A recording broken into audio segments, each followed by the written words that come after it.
Hello, my name's Drew, I'm 59, I'm a comedy impressionist. And our next subject is science. Who'd like to play this one? Science. It's my best subject. No, not that. It's my best subject. We're going to go I'm good at that. I'm good at that. Science. Catherine, when you're good at science. No. You're going to go with science now? I'm good at that. You're good at science? Drew, can you go with science? I can go with that if you would like me to. Please. Drew, please. Yeah. It's going to be me. Drew. OK. It's going to be Drew then. And which egghead would you like to play? Can't be Chris, any of the other four? Yes. They're all extremely good looking, but I'm going to go for Judith on this one, please. OK, well, it's going to be Drew and Judith playing science. Would you both please go to the question room? Right, Drew, a comedy impressionist. What are your favourite characters to impersonate then? Things like, Del Boy, we all like him, don't we, you know what I mean? And Joe Pasquale is something that people like, you know what I mean? Things like that. And you, of course, but I wouldn't have the nerve to do that today. Yeah, a comedy character. Oh, very nice to be thought of. OK, let's play the game. Would you like to go first or second, Drew? I'd like to go first, please. OK, Drew, first question for you on science. Here you go. The item of laboratory equipment, the Bunsen burner, is typically powered by what? Methylated spirits, gas or sunlight? Well, I don't want to appear as though I don't understand the question, as though I'm Mr. Bean answering. Oh, very nice indeed. Oh. So I'll answer as myself. I don't think methylated spirits, that's so liquid, or sunlight doesn't sound right. I'm going to go from my memory from school and say gas. Yeah, and a lot of school students watching now going, yeah, of course, it's gas. It is the right answer. All right, and Judith, your first question. What word is often used to describe the effects of a dramatic overheating at the core of a nuclear reactor? Clampdown, takedown, or meltdown? I think that might be meltdown. You would be right to think that, yes.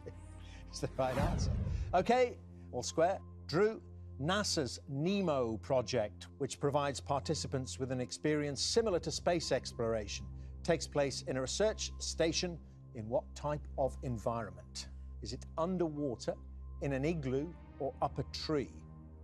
OK, well, I think I may have to put on my really egghead. And do you do this as a Homer Simpson? I like eggs and some donuts.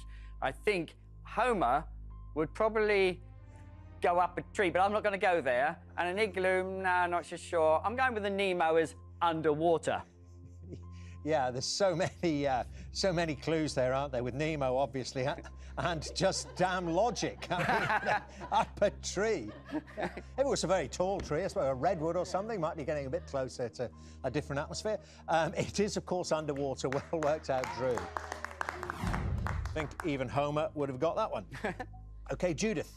The Isaac Newton Medal is a prize awarded by which scientific association? The Institute of Physics, the Royal Society of Chemistry, or the Society of Biology? Oh, goodness. I think it must be the Institute of Physics. That's the one. It's the right answer, yes. And third question apiece. Drew, the major atmospheric gamma-ray imaging Cherenkov telescopes, commonly known as MAGIC, are located on which island?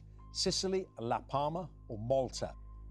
Oh, I'm gonna have to be a chatty man here and talk my way through this one, yeah.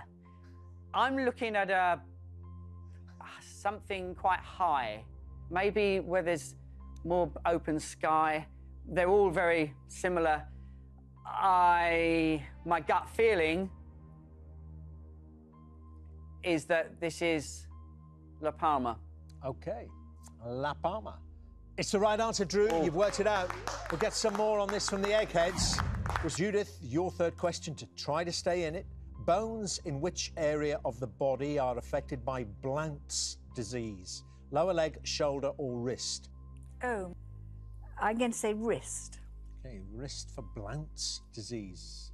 Any of you other Eggheads heard of it? Heard of it, yes. I think she's right. Not certain. OK, they're tending in your direction, Judith. It's wrong.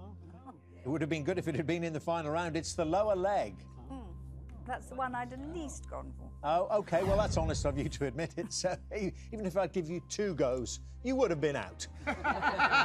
So, Drew, congratulations, Drew, and your many personalities. Yep. You're through to the final round. Would you both please come back and join your teams? Well, that round's levelled it up. As it stands, both teams have lost 1 brain from the final round. Yeah, we'll go CJ, please, damn it. Between Jonathan Millett and Sam Mendes, and Well, it's all square still. No one... Thomas Edison. Edgar Hoover is the right answer, yes, indeed. I have the Eggheads. A vague inkling. OK. So, Drew and Mickey, you're playing to win Steve's Dummies, £3,000. Kevin, CJ, Barry and Chris, you're playing for something which money can't buy. The Eggheads' reputation. As usual, I'll ask each team 3 questions in turn. This time, the questions are all general knowledge. You are allowed to confer. So, Steve's Dummies, the question is, are your 2 brains better than the Eggheads' 4? And Drew and Mickey, would you like to go first or second? First, please. Right, well, unanimity over that decision. Let's see if it stays that way as you go through the questions. General knowledge, best of luck. See if you can beat the Eggheads. Here's your first question. In watercraft, what is the general term for a vessel with 2 parallel hulls of similar shape and length? A catamaran, a ketch, or a yawl? I'd say catamaran. Straight before it came up, I thought catamaran. Catamaran. Definitely, I wouldn't say anything else. No, it's a catamaran.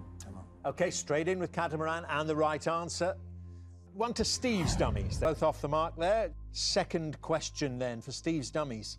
In the summer of 1999, which musician hosted the first of his annual white tie and tiara balls?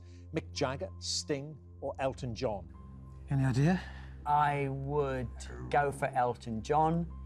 I can't see Sting or Mick Jagger having tiaras. Basically, that's what I would go for.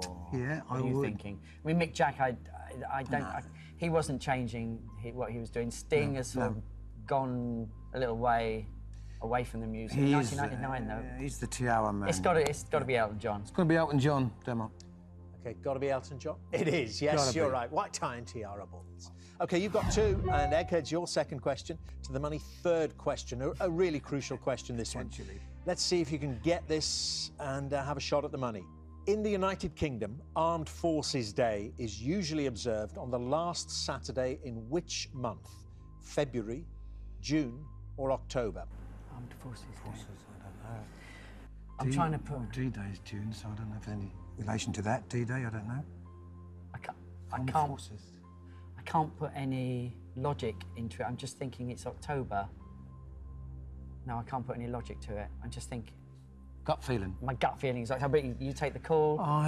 We'll go with your gut feeling. We'll go with October. OK, October for Armed Forces Day. Usually observed on the last Saturday of... It's not October, it's incorrect. Eggheads, do you know? June. It is June. You're right. You were thinking June, D-Day. I don't know if that is the link. Don't know if the Eggheads know. I don't know if it's particularly to do with D-Day, no. OK, but didn't get it. Listen, might be no damage done. You say for Roger Deakins, it is the correct answer. Eggheads, you've won.